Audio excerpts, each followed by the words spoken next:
Bonjour à tous et bienvenue sur la chaîne de papier et de rêve. Je suis Ursula et aujourd'hui je vais peindre avec vous une allée de palmiers.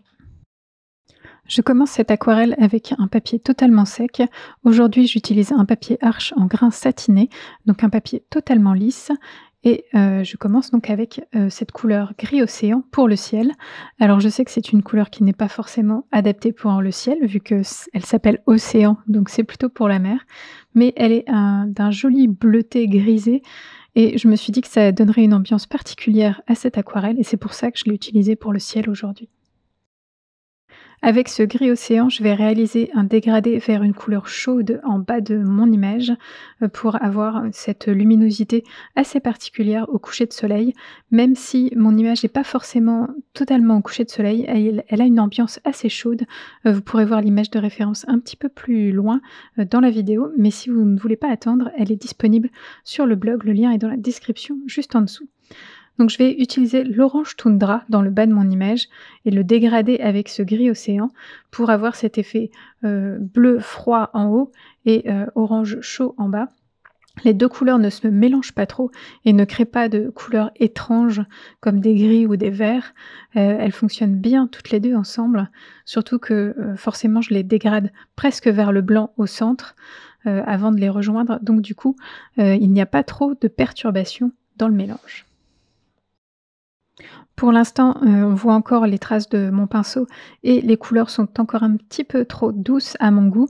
Je vais rajouter, de la couleur pour les intensifier et les rendre un petit peu plus présentes et ça va construire mon arrière-plan pour mon image. Comme vous pouvez le voir sur mon image de référence, mon image est un tout petit peu à contre-jour, donc les arbres sont assez sombres, dans cette image et on a un ciel assez clair. C'est, la fin de l'après-midi, donc il y a une lumière dorée assez particulière à l'arrière. C'est pour ça que j'ai voulu utiliser cet orange toundra, pour avoir ce côté un peu chaud, au niveau de la ligne d'horizon. Je vais construire le reste de mon image par-dessus ce joli dégradé. Une fois que je suis satisfaite de ce dégradé, je vais changer de pinceau parce que le dégradé est quand même plus facile à travailler avec un gros pinceau. Ça permet d'appliquer de la couleur très vite sur toute la page. Mais maintenant, j'ai besoin d'un petit peu plus de précision. Je me tourne donc vers mon pinceau rond qui est assez gros, mais pas trop, et avec une pointe super fine, avec lequel je peux réaliser des formes plutôt rapidement et aussi des petits détails grâce à cette pointe ultra fine. Je vais commencer par appliquer un peu d'écarlate brûlée de quinacridone pour représenter les bordures en fait de cette allée où sont plantés les palmiers. Heu, pour l'instant, ça va être assez enfantin, mais je vais essayer de bien penser à ma perspective pour avoir une image réaliste et de toute façon, les détails par la suite, dans une seconde couche, rendront le tout un petit peu plus crédible et réaliste.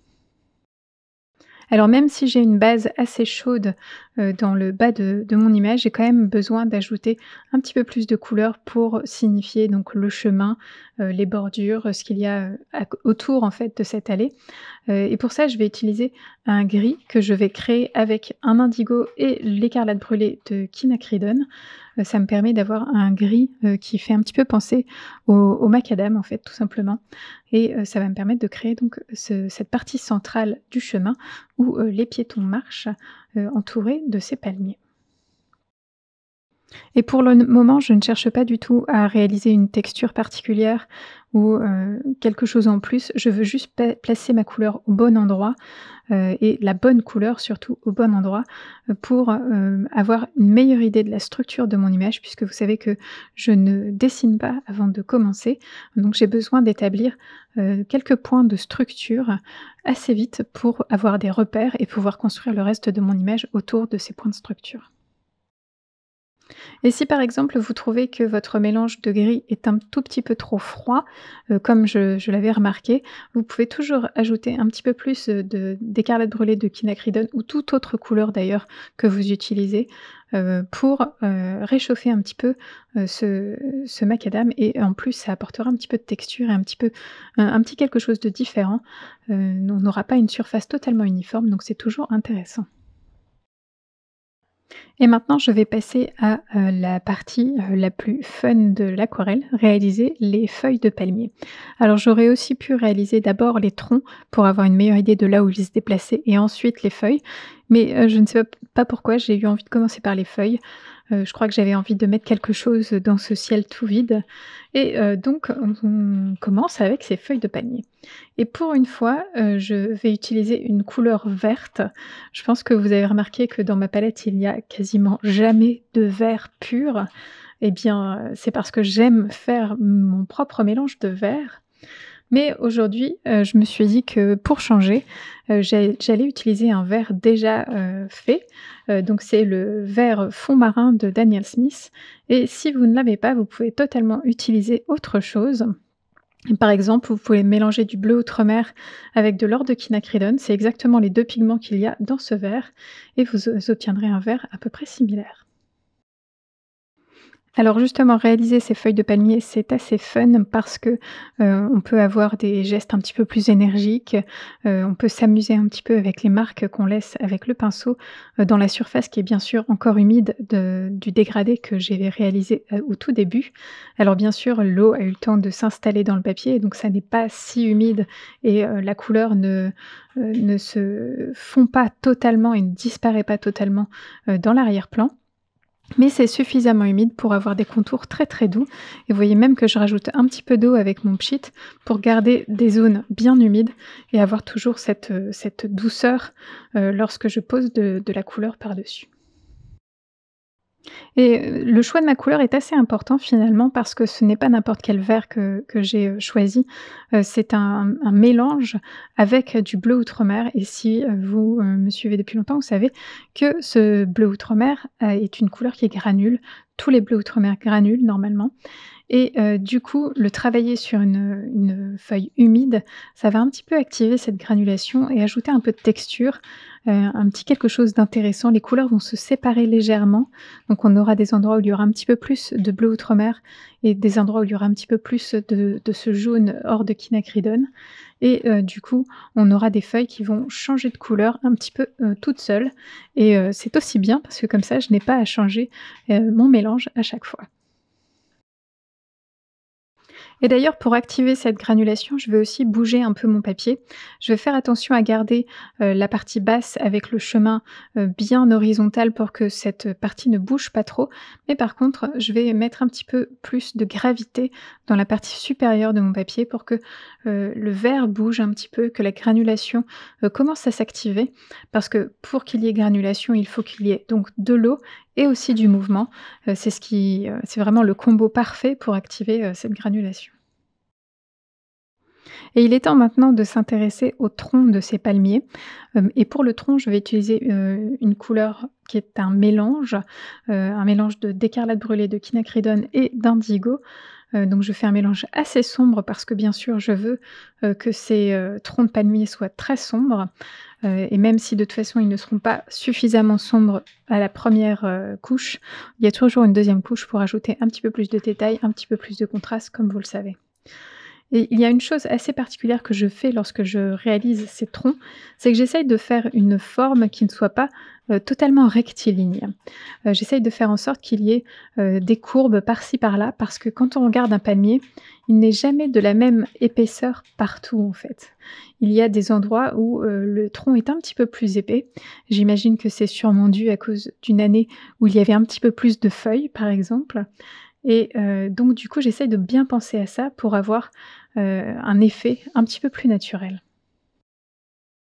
Alors bien sûr, à ce stade, mon papier n'a pas séché, ce qui fait que tout ce que je vais faire va, se s'estomper un petit peu, se flouter un petit peu et c'est aussi bien. En tout cas, ça ne me dérange pas à ce stade-là. On a toujours cette deuxième couche, cette fameuse deuxième couche pour ajouter des détails, et pour l'instant, s'il y a de la douceur, ça me permet aussi de peut-être corriger des petites choses dans la deuxième couche si j'en ai besoin.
Alors pour finir cette, 1re couche, j'ajoute encore, un peu plus de couleur à certains endroits, pour intensifier un petit peu les contrastes. Je sais que ça va sécher beaucoup plus clair que ce que ça ne l'est actuellement, donc j'essaye de prévoir un petit peu le coup et d'activer certains contrastes déjà, dans cette 1re couche. Je sais que je vais devoir repasser sur certains endroits et ça n'est pas un problème, mais qu'il y ait un petit peu plus de présence à certains endroits, c'est aussi, quelque chose de bien. Et pendant que je rajoute encore, quelques touches, avec, ce vert fond marin, vous pouvez voir que les premières touches de vert que j'ai posées se sont un petit peu séparées. Il y a des teintes un petit peu bleutées, des teintes un petit peu plus jaunes et je trouve que c'est très intéressant. C'est vraiment une couleur très intéressante, ce mélange et c'est vraiment dû, à ces 2 pigments qui sont mélangés ensemble, hein, le bleu outremer et l'or de quinacridone. C'est un mélange qui fonctionne vraiment très, très bien et en plus le vert obtenu est assez naturel. Il n'est pas trop, vert pomme, il n'est pas trop vibrant, il a un petit côté un petit peu éteint en fait, qui fait que, il a, un peu plus, de naturel en lui. Et une fois que je suis satisfaite de cette première couche, je vais la laisser sécher totalement et vous allez voir qu'elle apparaît beaucoup, beaucoup plus claire et beaucoup plus délavée que lorsque tout était humide, mais ça n'est pas un problème. Et maintenant, on peut attaquer la deuxième couche et ajouter des détails, des contrastes, un petit peu plus de couleurs, vous allez voir ça. Alors la première chose que je veux faire dans cette, deuxième couche, c'est d'ajouter des couleurs plus foncées dans les troncs. Je veux, qu'ils ressortent vraiment bien foncés et je me suis dit que commencer par ça, ça me permettrait peut-être d'en rajouter encore une couche, avant de terminer mon aquarelle. Mais cette fois-ci, je ne vais pas ajouter juste un lavis de couleurs, je vais essayer d'ajouter déjà une texture.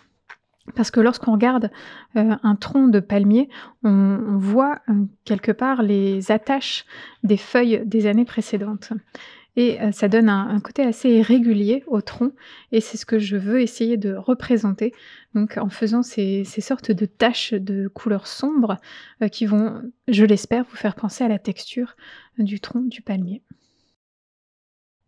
Pour la couleur, j'utilise toujours le même mélange, c'est l'écarlate brûlée de quinacridone avec de l'indigo. J'essaye d'avoir beaucoup de concentration de pigments dans mon pinceau et pas forcément beaucoup d'eau pour avoir vraiment une couleur très très sombre. Et je vais un petit peu modifier cette couleur presque à chaque fois que je vais revenir dans ma palette pour avoir des petites nuances qui seront un peu tout du long des troncs et qui donneront un aspect un petit peu plus naturel puisque un tronc n'est jamais forcément de la même couleur partout. Alors bien sûr, il y a, aussi des troncs qui sont un petit peu plus lisses que d'autres. Je ne sais pas à quoi c'est dû parce qu'on a vraiment l'impression que, tous ces palmiers dans cette allée sont, et d'exactement de la même, race, du même type. Mais il y a certains, troncs qui sont vraiment très texturés, où on voit beaucoup, ces attaches, de feuilles, d'anciennes feuilles et d'autres qui ont un tronc extrêmement lisse. Je ne sais pas à quoi c'est dû, mais je trouve que c'est intéressant. Et bien sûr, plus je m'éloigne, moins je vais avoir de détails. Donc, les palmiers qui sont le plus proches de moi auront le plus de détails dans leur tronc et les palmiers les plus éloignés de moi seront presque juste, des traits et c'est tout. On n'a pas besoin d'avoir plus de détails parce que ce sont des détails qu'on ne voit pas forcément à l'œil nu, lorsqu'on est face, au sujet.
fois que j'ai réalisé l'ensemble de ces troncs avec des couleurs légèrement différentes entre les troncs, des textures aussi légèrement différentes, entre chaque tronc, je vais m'attaquer à une nouvelle couche dans les feuilles de palmier.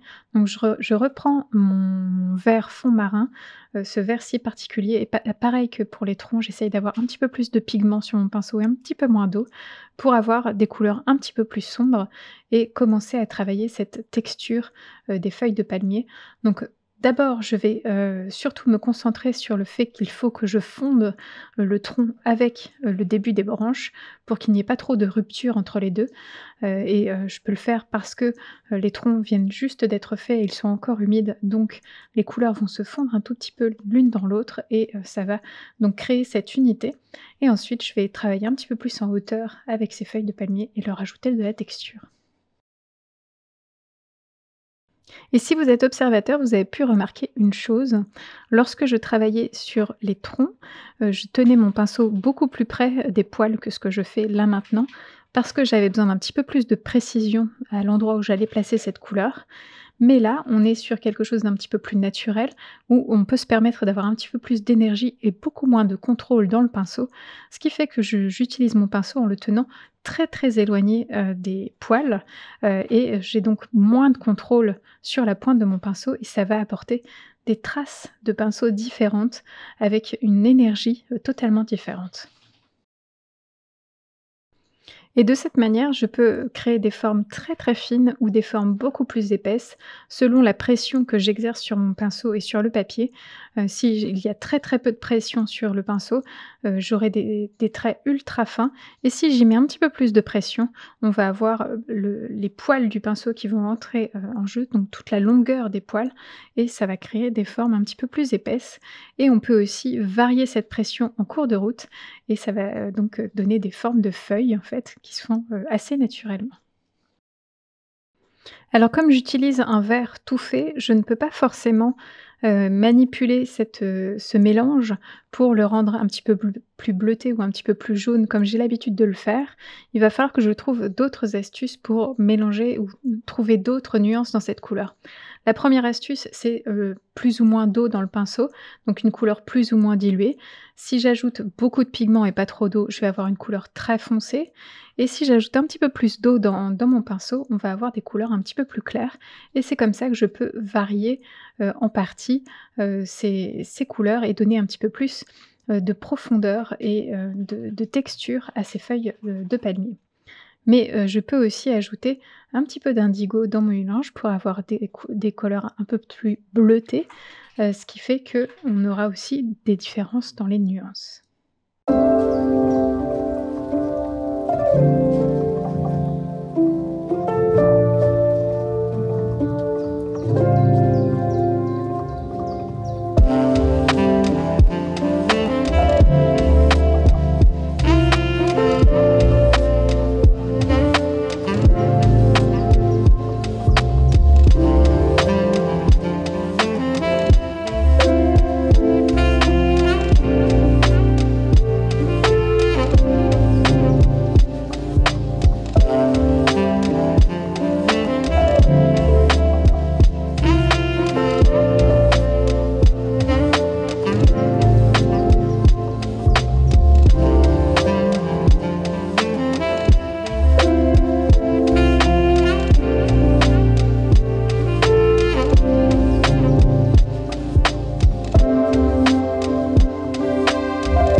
Pour continuer à travailler ces feuilles de palmier, vous avez vu que j'ai changé de pinceau. J'utilise maintenant un pinceau, beaucoup plus fin avec, une coupe, angulaire, ce qui fait que j'ai une pointe ultra fine, mais pourtant il y a pas mal de poils, à la base, donc je peux avoir aussi encore des pleins et des déliés très facilement avec ce pinceau et ça me permet de travailler un petit peu plus la texture, du des feuilles de palmier avec un peu plus de finesse et je peux commencer à intégrer cette idée qu'il y a donc, des plus petites feuilles qui construisent les grandes feuilles.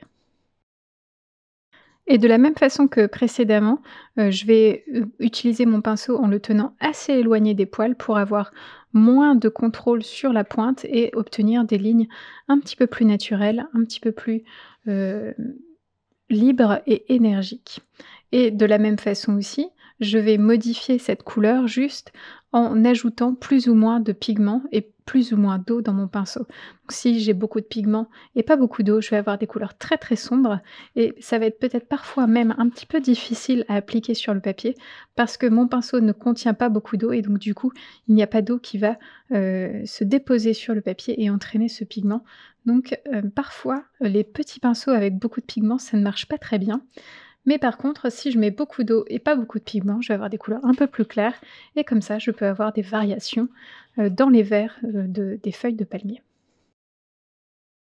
Et j'essaye de concentrer les zones les plus denses en pigments, vers le centre du palmier, là où il y a beaucoup de feuilles qui se chevauchent, où il y a beaucoup d'ombre à ces endroits-là, pour vraiment donner cette impression de volume et d'accumulation de feuilles, donc à ces endroits-là, vraiment, j'essaye d'être le plus dense en pigments, et d'avoir un petit peu plus de texture pour vraiment bien signifier, ça, qu'il y a vraiment tout ce nœud de feuilles qui existe à ces endroits-là.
Une fois que je suis satisfaite de mes palmiers, je vais travailler un petit peu ce qu'il y a autour, parce que pour l'instant, on a l'impression qu'ils sont en train de flotter sur des bandes rouges, c'est un petit peu étrange.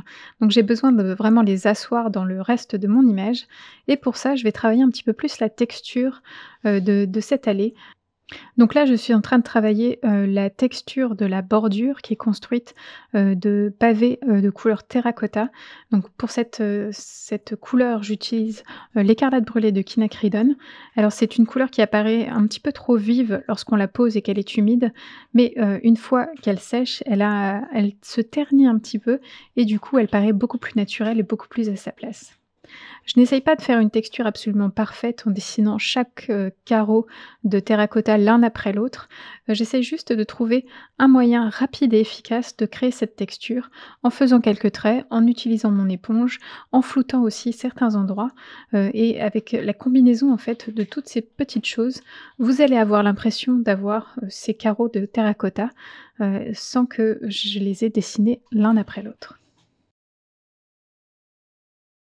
Et aussi pour éviter que cette écarlate brûlée de quinacridone ne soit trop vif, je l'éteins un petit peu avec une pointe d'indigo pour avoir un côté un tout petit peu plus marronné et donc une couleur un petit peu plus naturelle.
Et je travaille aussi la texture de cette, allée centrale, qui est un peu dans une sorte de macadam un peu grisé, mais j'essaye de ne pas être trop, détaillée non plus à cet endroit-là. Je veux que le regard du spectateur soit vraiment attiré par les palmiers.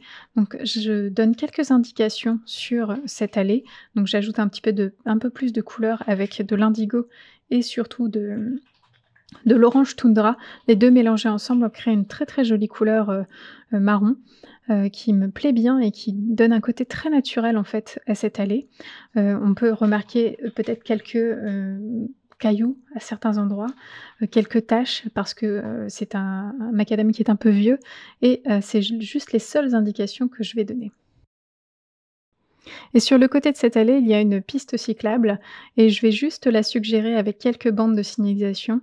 Elles ne sont pas forcément les plus réalistes, mais elles sont suffisantes pour vous donner une indication de ce qui se passe à cet endroit-là et on n'a pas besoin de plus.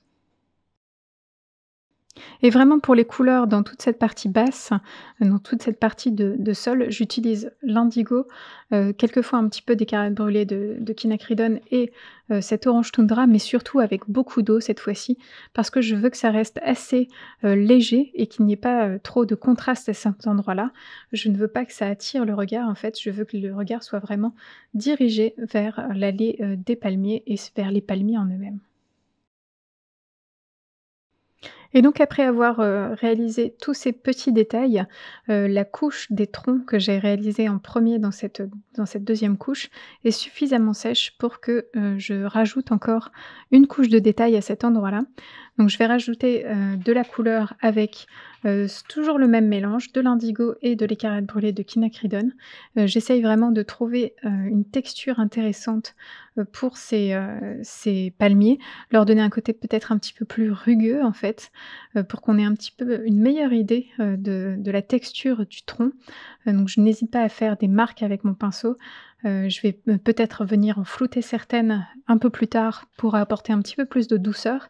Et pour l'instant, j'essaye vraiment de bien marquer, les troncs, avec cette texture pour les rendre encore plus intéressants et augmenter encore un petit peu les contrastes. Parce que comme j'ai rajouté aussi de la couleur dans les troncs, dans les feuilles pardon, les troncs paraissent un tout petit peu, moins sombres et donc du coup j'ai besoin de rapporter un petit peu, de couleurs plus sombres pour que, le contraste soit augmenté.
mon aquarelle est quasiment terminée, j'ai juste encore envie de rajouter quelques petits détails, dans les feuilles, ajouter encore un tout petit peu de contraste. Cette fois-ci, j'utilise vraiment beaucoup de pigments sur mon petit pinceau.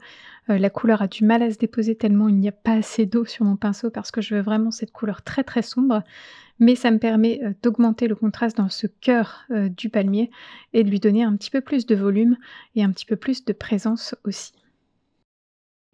Et alors pendant que je réalise ces dernières petites touches, j'ai envie de vous dire que si vous réalisez une aquarelle, en suivant un de mes tutoriels sur YouTube, n'hésitez pas à, le partager avec moi si, vous en avez la possibilité. Vous pouvez le faire par exemple via Instagram, soit, en message privé, soit vous pouvez me taguer sur, vos posts Instagram. Je suis toujours ravie de voir vos réalisations et j'aime beaucoup aussi, vous mettre quelques petits commentaires encourageants parce que je sais que, vous c'est du travail tout ça et que, vous le méritez, forcément. Et cette vidéo est à présent terminée. Merci de l'avoir regardée jusqu'au bout et j'espère qu'elle vous a plu. N'hésitez pas à aller jeter un coup d'œil sur le blog pour plus d'informations sur cette image et bien sûr, dites-moi ce que vous en pensez dans les commentaires. À bientôt.